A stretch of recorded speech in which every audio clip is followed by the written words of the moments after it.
Otto Frank had already run once. When the Nazis came to power in Germany in 1933, he didn't wait. He was a German Jewish businessman, cultured, well-read, and clear-eyed enough to understand that what was happening in his country was not a phase. He packed up his family, his wife Edith, his daughters Margot and Anne, and moved them from Frankfurt to Amsterdam. He started a small company on the Prinsengracht Canal, selling pectin for jam making, and tried to build a new life. His daughters grew up Dutch. They spoke Dutch, had Dutch friends, followed Dutch film stars in magazines. Amsterdam was home. Anne Frank thought of herself as Dutch. Then, in May 1940, Germany invaded the Netherlands, and Otto Frank watched the laws begin again. The same laws, the same sequence, the same destination he'd already fled once. Within months, Jewish people couldn't own businesses, couldn't use parks or swimming pools, couldn't ride trams or sit in restaurants. Jewish children were pulled out of ordinary schools. Every Jewish person had to wear a yellow star sewn to their clothing at all times. Otto had seen all of this in Germany. He knew exactly where it led. He started preparing. On the Prinsengracht Canal in Amsterdam, there's a narrow building that from the outside looks like any other Amsterdam canal house. Tall, thin, slightly leaning forward the way they all do, with large windows and a hook at the top for hauling furniture. Otto's company, Opekta, occupied the lower floors. Workers came in every morning, managed orders, went home in the evening. What they didn't know was that at the back of the building, connected to the main offices by a single interior door, on the second-floor landing, was a rear annex. The back house. 2 floors, plus a small attic. Ordinary rooms that Otto had been quietly furnishing, stocking with food, preparing for months. The door to those rooms was hidden behind a bookcase. A plain wooden unit, hinged at one side, filled with office files, sitting flush against the wall. Nothing about it suggested a door. Nothing about it suggested that behind it, 8 people were about to spend 2 years and 1 month of their lives. On July 6, 1942, a deportation notice arrived for Margot Frank. She was 16. They had been planning to go into hiding 10 days later. They went that night. They left in the early morning, in the rain, wearing as many layers of clothing as they could manage, because a suitcase on the street would attract attention. They left their cat behind. They left the apartment looking lived in, with a note suggesting they'd fled to Switzerland. They walked through the empty streets to the Prinsengracht and disappeared behind the bookcase. For anyone who didn't grow up in a European city, this building needs a moment of explanation. Amsterdam canal houses are built wall against wall. Narrow, tall, pressed directly against their neighbors with no gaps, no side streets, no view from either side. The front faces the canal, and behind it the building stretches back into the block, backing onto a private interior courtyard shared by the surrounding buildings. The only people with any view of the annex at all were the occupants of those surrounding buildings looking out from their rear windows, which is exactly why the blackout paper on every window was permanent, day and night for the entire 2 years. From the canal, from the street, from the sides, nothing. From the back, the windows of neighbors. It was hidden in plain sight, inside the ordinary geometry of an Amsterdam city block. The red circle you can see in the diagram is the bookcase. That small, unremarkable point is the only connection between the world and the 8 people living behind it. Now try to understand what life inside that space actually meant. The warehouse workers arrived downstairs at 8 every morning. From that moment until they left in the evening, there was near total silence in the annex.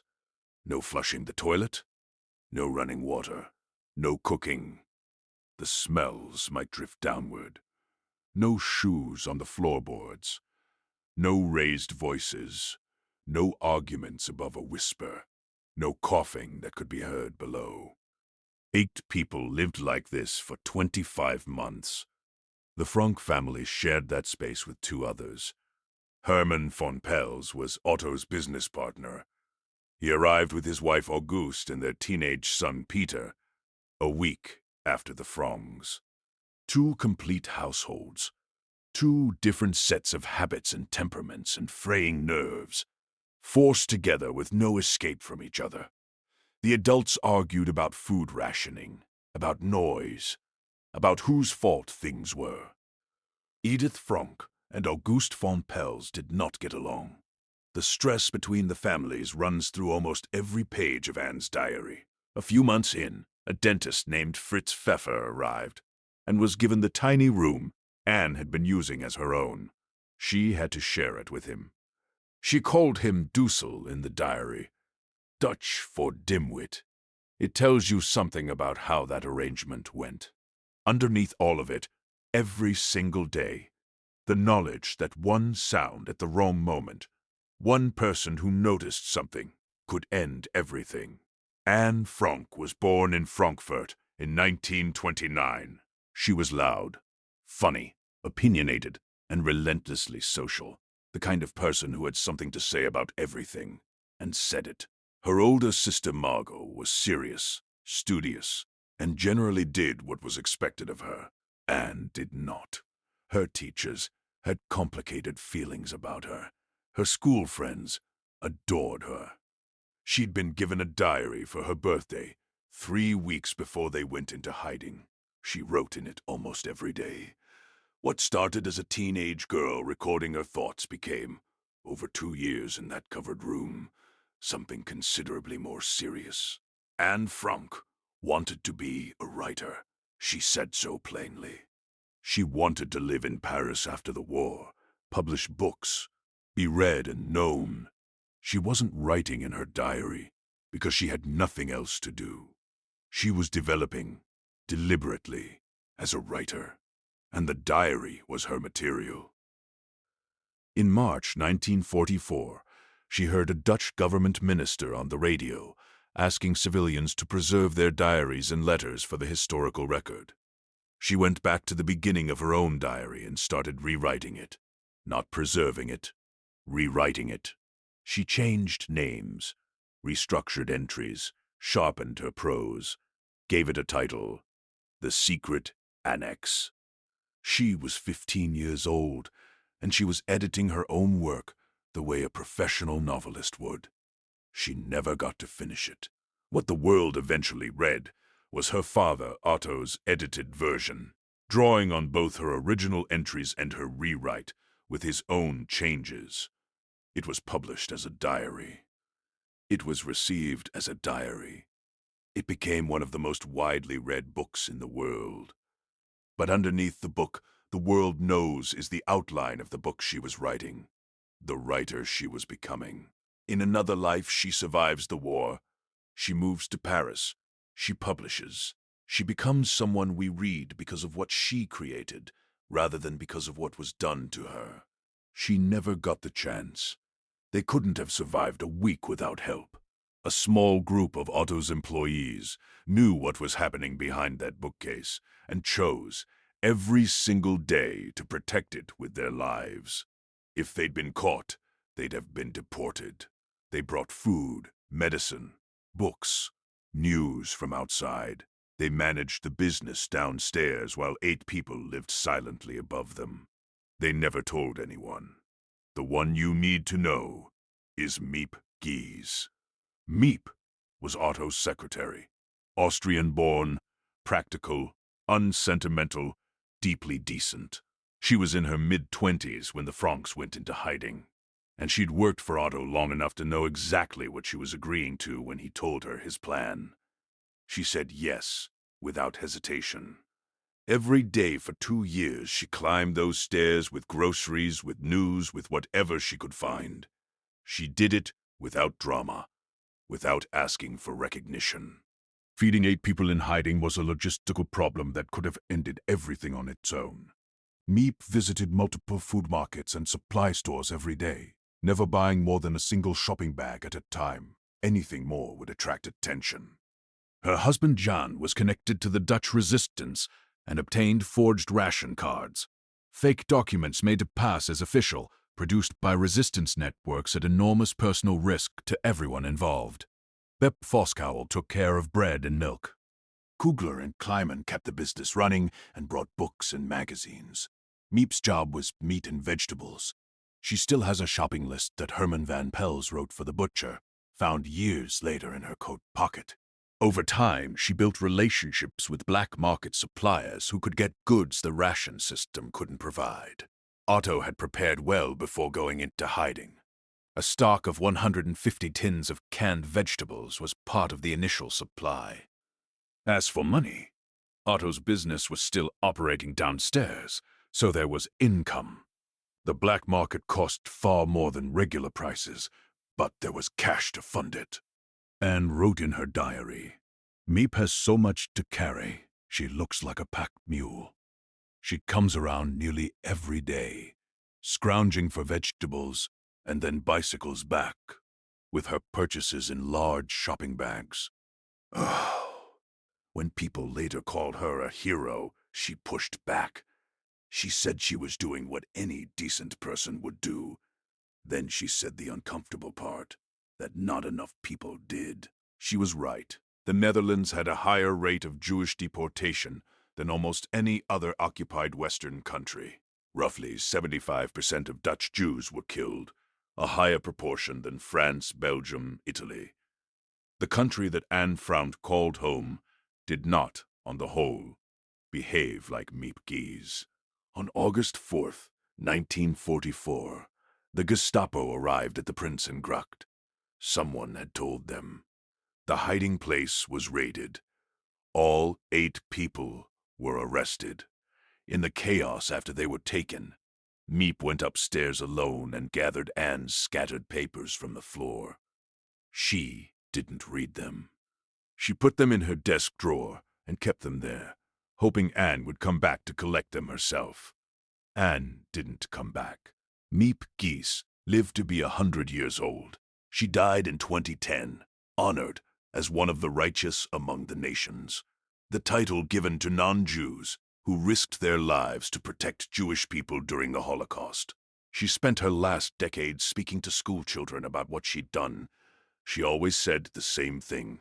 It was a choice, and the choice was available to more people than made it.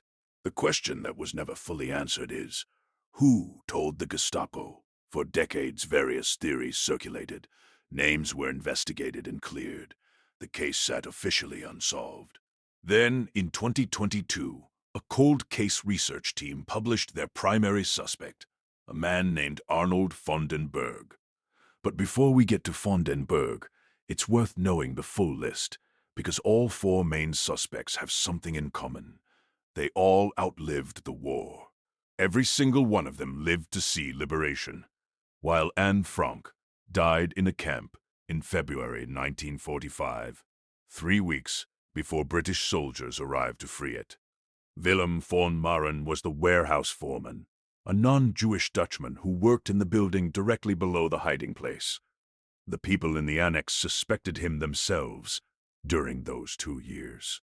He asked odd questions, noticed things he shouldn't have, investigated twice after the war, never charged, died in 1971. Nellie Voskuil was the sister of Bep Voskuil, one of the helpers, one of the people who kept the Franks alive. Nellie was a Nazi sympathizer. Her own sister was upstairs every day risking her life, and Nellie may have been the one who ended it. She was investigated in recent years, based on newly examined evidence. She died in 2001, never prosecuted. Sit with that for a moment.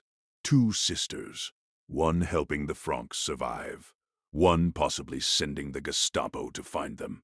Ans von Dyck was Jewish, and she was a known documented informer who worked for the Germans, repeatedly betraying Jewish people in hiding. She was arrested after the war, tried, and executed by firing squad in 1948. She was the only Dutch woman executed for collaboration after the war. And then there is Arnold von den Berg, a Jewish notary, a member of the Jewish Council that the Nazis forced Jewish community leaders to form in Amsterdam. The council's role was to administer the Jewish population on the Nazis' behalf, manage the lists, deliver the deportation notices, help organize the transports. The people on it weren't collaborators in the ordinary sense. They were community leaders taken hostage and given administrative duties, many of them convinced that cooperation would soften the worst of what was coming. The cold case team's theory is that von den Berg, to protect his own family from deportation, provided the Nazis with a list of addresses of Jewish people in hiding. Prinsengracht 263 was on that list. The Anne Frank house and several Dutch historians rejected the conclusion. The evidence is circumstantial. Von den Berg cannot defend himself, and naming a Jewish victim, however trapped, however coerced, as the betrayer is dangerous territory that requires more than circumstantial evidence. They're not wrong to be cautious. Here is the distinction that matters, though. The non-Jewish Dutch suspects, von Maren, Nelly, Voskuil, had no existential threat forcing the hand. They weren't facing deportation. They weren't buying their children's survival. Whatever they did from a position of relative safety. That is a different moral category entirely. The Jewish suspects, von den Berg, Hans von Dyck, were operating inside a system the Nazis had deliberately constructed to make Jewish people complicit in their own destruction. Force community leaders to manage the deportation lists, force individuals to choose between their family and someone else's, manufacture the guilt, spread it wide enough that no one's hands stay clean. That was the design. Hans von Dyck made her choices and was executed for them. Von den Berg, if the theory is correct, made his and survived. He survived the war. His family survived. He got what he bargained for. He died in 1950, 5 years after liberation, in Amsterdam, in the same city where Anne Frank's face was already beginning to appear on walls, and in school books, and in the consciousness of a country trying to understand what it had let happen. Whatever he carried in those 5 years, he carried it alone. There's no record of what it was. There's just the fact of his survival, and his silence, and his early death. After the arrest, the 8 people from the annex were taken to Westerbork, the Dutch transit camp. From there, on the very last transport that ever left Westerbork, they were sent to Auschwitz. Anne and Margot were later transferred to Bergen-Belsen in northern Germany. The camp was overcrowded, disease-ridden, barely functioning. Typhus moved through it in waves. Margot died in February 1945. Anne died a few days later. British soldiers liberated Bergen-Belsen on April 15, 1945. She was 15 years old. Her mother Edith had died in Auschwitz in January. Otto was the only one of the 8 who survived.